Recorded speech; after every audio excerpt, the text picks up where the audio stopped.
can I say a big thank you, shout out for Michael Poxon, who has donated to the cause, the legal costs for, yeah, you know what for. So yeah, big shout out to him for the donation, and anybody else that's made a donation, thank you very much.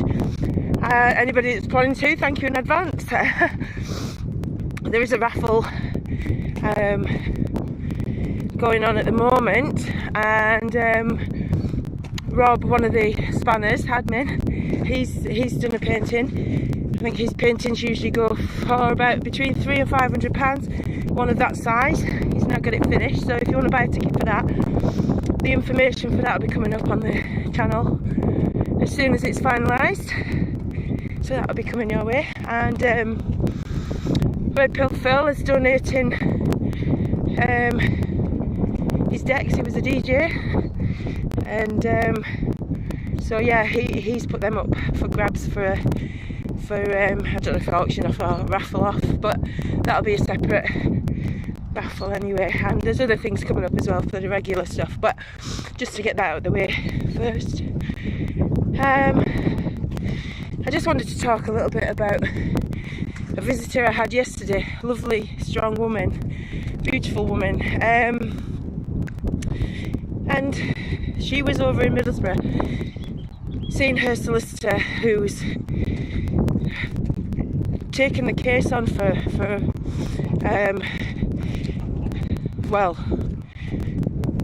a fraction of the cost it would have cost normally, but she's got all the evidence, she's done everything she needs to do, but I just want to give you a little bit of background, and I did ask her if it was okay, and I hope she doesn't mind me sharing the early days situation, but it's a kind of a link into how she became isolated, I guess, and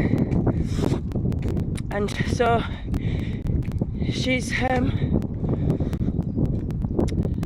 the family weren't necessarily full on religious, in the sense of,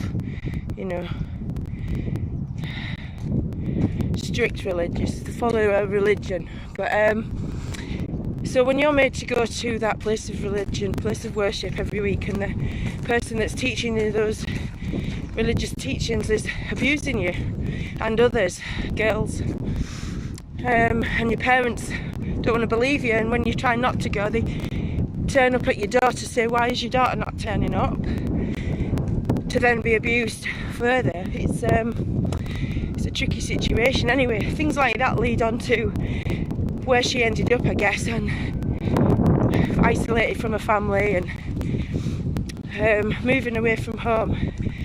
So on the night that this happened, it was during lockdown, it was earlier in the year, bit fed up, had a bit of a drink,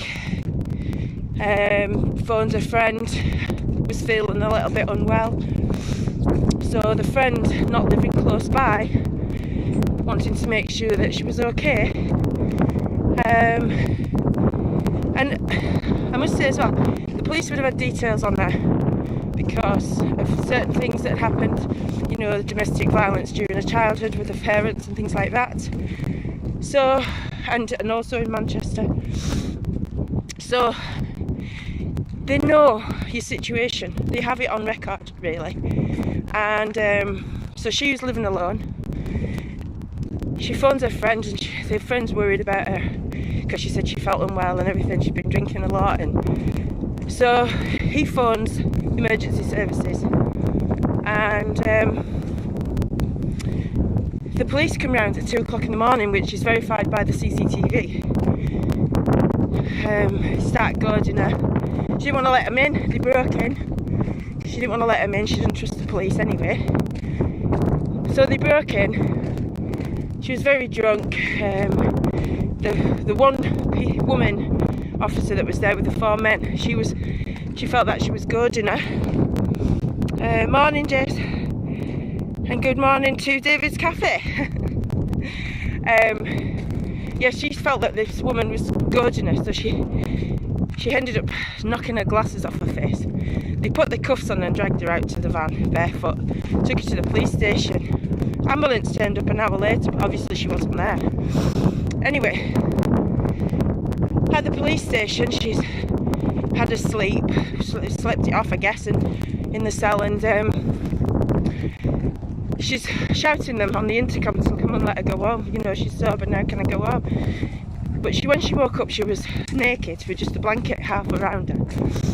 So there was some shorts and a top, clothing that they'd left. They told her get dressed, drink the water and go back to sleep. So anyway, there must have been something in the water. This led to her being drugged and sexually assaulted. She was bleeding from both, you know, back and front. Anyway, two of her friends who realised she wasn't at home got concerned about her. This was like 40 hours she'd been held, I think. They turned up separately at this police station, these guys, her friends of hers, and they asked where she was. They were told that she'd assaulted the police and that she was fine, blah de blah. Anyway, 3 hours later they've dropped her off at a psyche unit, told them they've found her like that, and expected, I guess, that they would medicate her. You know, when she's talking about chem rape, trying to show them the marks on her body. So the only thing that she's missing, she said, from the evidence is the CCTV from the police station, and hopefully this solicitor is going to get that for her, because regardless of what life she's led, regardless of what circumstances previously, you know, that CCTV footage is going to prove the assault. And so she's standing proud, and people are telling her to leave it alone or whatever else, but she knows what happened to her. She pieced it together. She's got all the evidence, written evidence, notes and things. You know, she applied, I forgot what they call it now, but you can apply for all the information that the police hold on you. She's done all of that, the solicitor's got that. So I just want to say, oh, and by the way, I didn't mention which religion she is, and I'm not going to, because I've been accused of being religiously discriminatory against these people, and I suppose that's a big clue. Sponsored run. I'm out of breath now, just walking up the hill. Are you joking? I'll do a sponsored walk and talk. See how long I can talk for. No, I'm not. You soon get banned. But no, so seriously, well done to her, and she's got our support fully, totally, completely, and other people that she's spoken to as well. Brilliant. What a fantastic person for what she's been through. You know, I think if she wins this case, if this case goes to court and she wins this case, it's groundbreaking, really, because there's so many. I mean, look at Sarah Everard. 2,000 complaints in 4 years against the police for sexual assault was on the headlines yesterday. You know, she also believes that it could be linked to some ritual or other, and she's spoken to a lot of people who things like that have happened to but didn't dare speak out. So there's a lot of victims out there, but she's certainly not a victim. She's a warrior, and you know, she's led the life she has for a reason, like we all have, and hopefully with her strength, a lot of other women in her situation who they believe are isolated, have nobody. She can't go home, she can't go back there, she's hiding out. She doesn't trust that they wouldn't just pick her up off the street. There's a lot more details than what I've given you, obviously, and there's no reason for me to doubt her story whatsoever. So yeah, she's you go, girl, because we need that strength. We need that.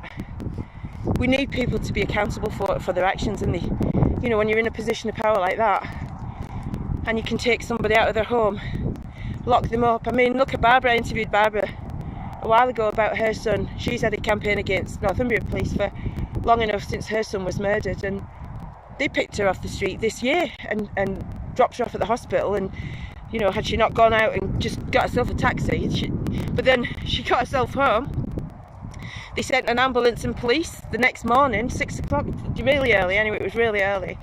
They sent them round to take her from her home and put her back in the hospital, kept her there all weekend. Wanted to do this test and that test on her. You know, the poor woman's just got over cancer as well. She's been treated disgracefully. Another grandmother. We've got to stand up against this tyranny. We've got to make these people, just because they're wearing a uniform or a badge and they think they can just get away with it. We have to be stronger, Jace. We give birth, remember? That's the old go-to, isn't it? No, you have to think on all levels, I think. We all do, though. We all do. But yeah, so hats off to her. She's lovely, and yeah, send her all your love and support, and I hope she stays safe, and I'm sure I'll see her soon. But I just wanted to share that with you, because this is the point. This is why we do what we do. This is why we're trying to support whoever needs it, really, and I just love that other people in the movement, I guess we could call it, are sending people my way. I've been around long enough, I think, now that people know where I'm coming from and know what my intentions are. Come on! Oi! Molly! Put it down! Oh, he's on a... Oh no, I'm not going to tell my daughter about that. Some dead carcass of some description. He's just eating, munching on while I'm talking away. Nice breath later. A bit warm, he might lick the kids. But anyway, what can I say, he's a Labrador. Good morning. So yeah, that was it really. I just wanted to tell you about my visit yesterday. I'm loving that all these strong women are coming out of the woodwork, and it's bad, I guess, that they've had to go through the shit they're going through, or they've been through, but they wouldn't be able to stand up and recognise the strength and also the power that they have by doing that, by standing in their truth. If they hadn't met with adversity and some trauma of some description, you know, it toughens us up. So I know it's awful when things happen, but you've got to look past that. You've got to look where the blessing's going to come in at some point. And yeah, I'm sick of saying now. I guess I'm running out of speed. I'm getting near the road, and I have to put the dogs back on the lead. So Marley does keep me on my toes. Not even my dog. Wait till little one comes along next week. Eh? Look at him. Beautiful dog. So yeah, I'm going to put the dogs on the lead now, get around the bypass. So peace, love and light, everybody, and I'll see you soon. And keep track of the channel, because there's fundraising going on. And no, I won't be doing a run, because I wouldn't get very far. It'd be a very short run. I'll see you soon. There always is light at the end of the tunnel, that's right.